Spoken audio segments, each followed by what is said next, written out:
trying to be independent of external funding to tackle HIV/AIDS, but you also have the highest rate of HIV infection on the planet and a youth culture that is getting younger and younger, and a rising tide of drug-resistant HIV that's like a ticking clock.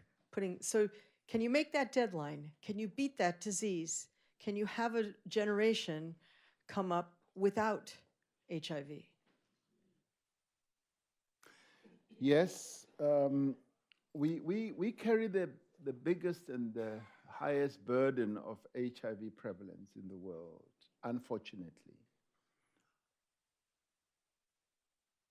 The fortunate thing is that we've got partners in the world who are assisting us to tackle this challenge. And the US is one of those partners that we have. A number of other institutions in the US also help us. The Bill Gates and Melinda Gates Foundation help us. The Global Fund also helps us, and the US government also helps us. And a number of other partners in Europe and indeed also on the continent.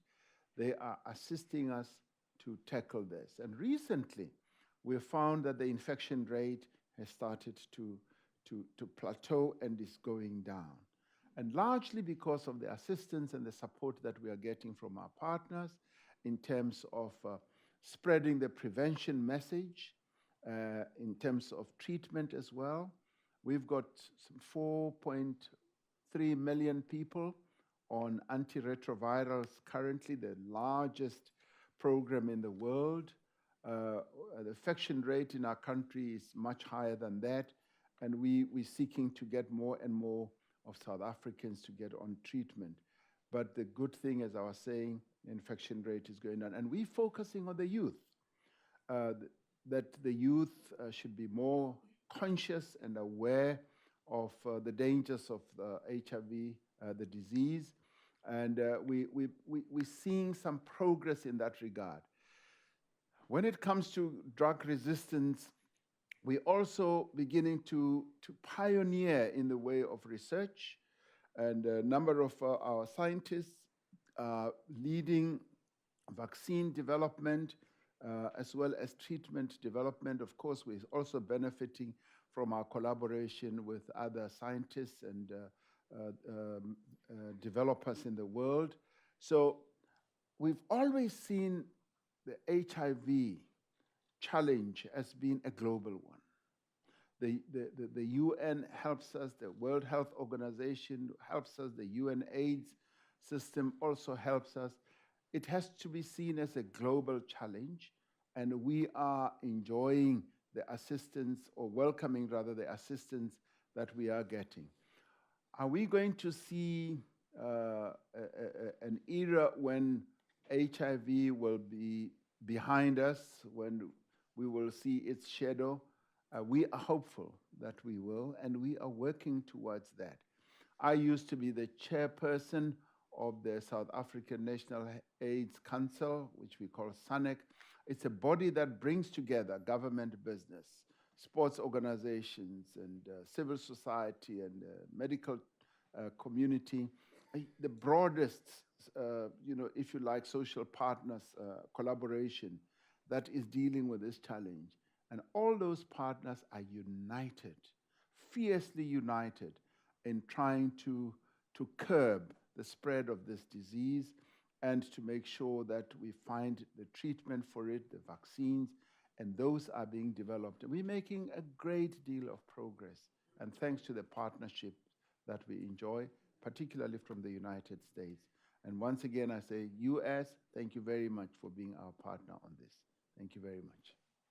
This meeting is being live streamed to members of the Council on Foreign Relations around the world, and I have a question that's been submitted from a member of the Council who is in Johannesburg. Mm-hmm. And his question is, do you intend at any point to seek electoral reform in South Africa, including the system by which members of parliament are chosen?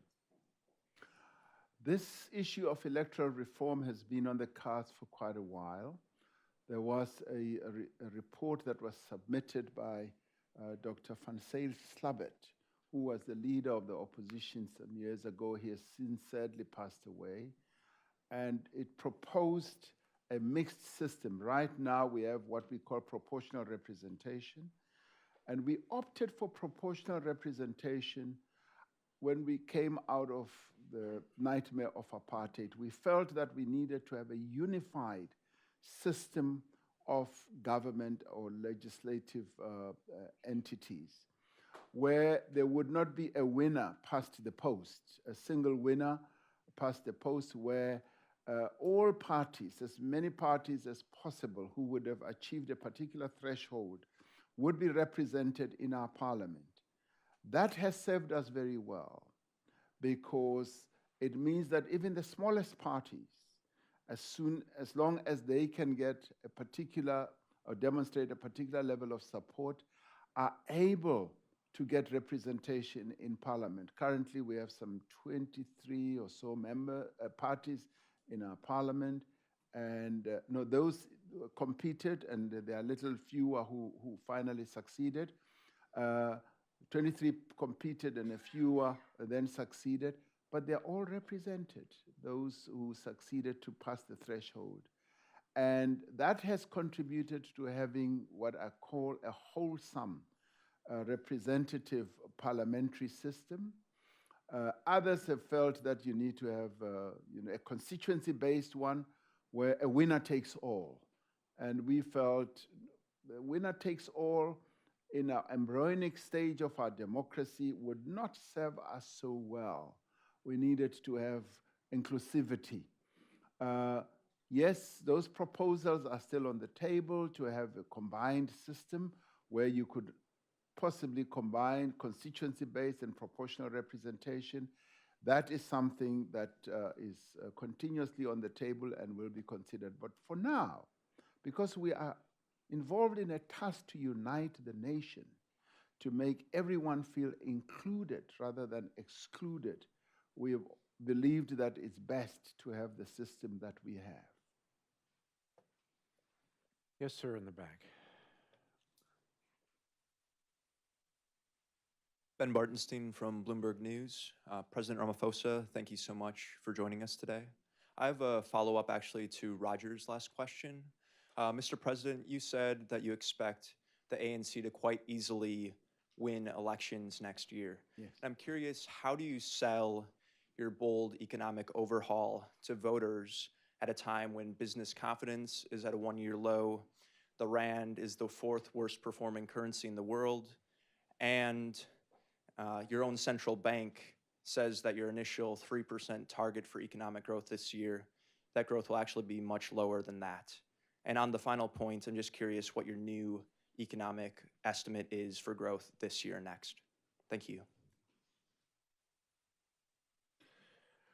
Business confidence has been down, and sometimes it goes up, sometimes it goes down, and has been down because there's been quite a lot of uncertainty, as I was saying earlier, and they have also complained about consistency.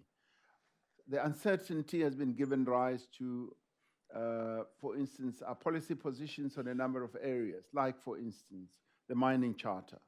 They have said, you proposed a mining charter in the past year or so, which would have prevented investments from taking place in South Africa, so they held back. We've now consulted extensively on the mining charter, and we've resolved that to the satisfaction of a large portion of the mining industry. Who did we consult? Business, labor, communities, and a number of other regulators as well. So they've been consulted. We've crafted a mining charter which is much better than what we had in the past, and which is, in our view, much more conducive for investments. So that has been done and dusted, solved. They complained about not releasing the telecommunications spectrum, and we're now in the process of doing that. The telecommunications people or potential investors here, we've now addressed that. That also is going to be done and dusted in a week or so. The visas to enable people to come to our country, particularly business people, were also a huge headache. And they have raised that continuously with me as I've been engaging with business people, that they are not able to bring their executives to look after their investments in the country. We've now addressed that, done and dusted. We're just finalizing a few negotiations with a few countries. And we're now resolving quite a number of issues, including things like our electricity prices have been among the highest in the world, which we call administered prices. We're going to be resolving that so that we can attract those companies that use a lot of electricity in their operations. And so one after the other of issues that business people have raised with us, we are addressing. We are being very proactive and being very, very positive and constructive, because we want South Africa to once again be an attractive destination for investment. So what will that do? It'll boost business confidence. Yes, the rand has been one of those basket of currencies that has not been performing well. I would say it's not been the only one. A number of other currencies have not been performing as well as I think those countries would have expected.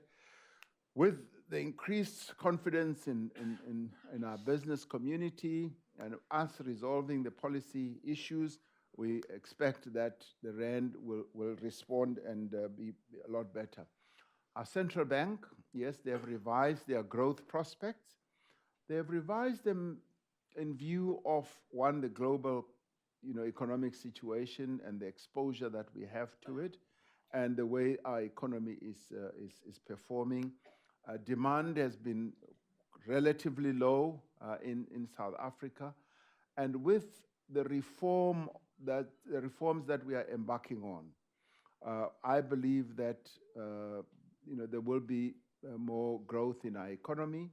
The injection that we are putting in, particularly on infrastructure, which I believe is a key driver of economic growth, we will be able to see more economic activity and more confidence in our economy.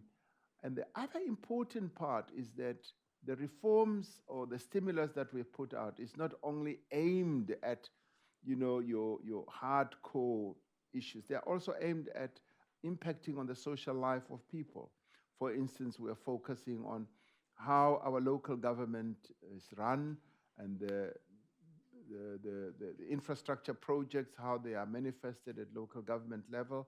So all that is going to contribute to strengthening our economy. Am I able to give you an estimate now on how the economy will perform? No, not today. Try me next week. Maybe I'll be able to give you. It's my duty as moderator to end this meeting on time, and we've already run over. I apologize to everyone who wanted to ask questions and wasn't able to. But please join me in thanking President Ramaphosa for being with us today.